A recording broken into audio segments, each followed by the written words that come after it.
What's the best strategy with grants and scholarships? Is it better to apply to large state and national ones, or better to apply to a lot of more smaller specific ones? What's your advice? The answer is yes. All of the above. So I always tell students to cast the net as wide as they can. So definitely apply to those national ones, but also there could be some through your religious organization or through a Yeah. Lions Club or through your school board, even. I always tell students to particularly focus on scholarships that require that you submit a written essay. It takes a lot more effort to do that, and so it tends to be that fewer students tend to apply for those. So the earlier the better, and the more that you can do, the better.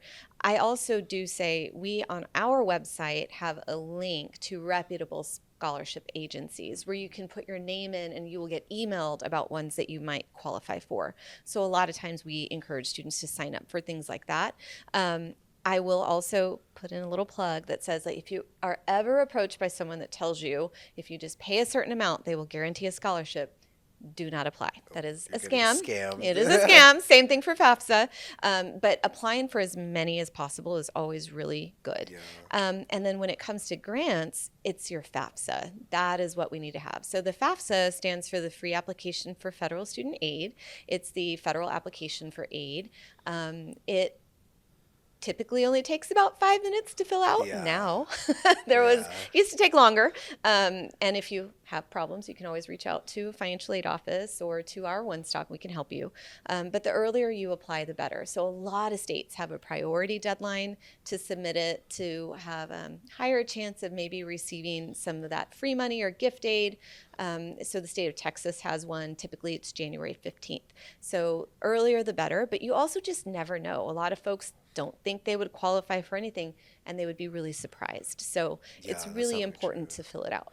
Yeah, I had a friend. She wasn't even planning to like apply because she was just gonna do her parents like military benefits. I was like, Mhm. no, just see what you can get, and then boom. Turns out Yeah, school is giving her like a large amount of money. exactly. But what are some like common mistakes you see when filling out FAFSA?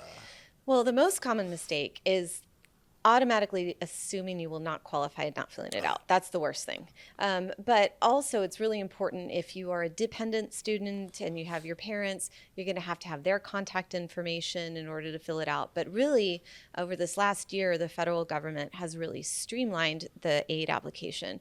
So it's a lot smoother to fill out, it's a lot shorter to fill out. It directly connects income information with the Internal Revenue Service or the IRS. So rather than having to go hunt for your tax returns like you used to, or yeah. back in my day you had to, you don't have to do that anymore. It automatically, you give your consent and it just pre-populates a lot of that Oh, information for you. And so it's actually kind of difficult to make mistakes now because there's just a lot of intelligent processing when it comes to the process. mm. Yeah. Okay, in terms of scholarships, Hmm.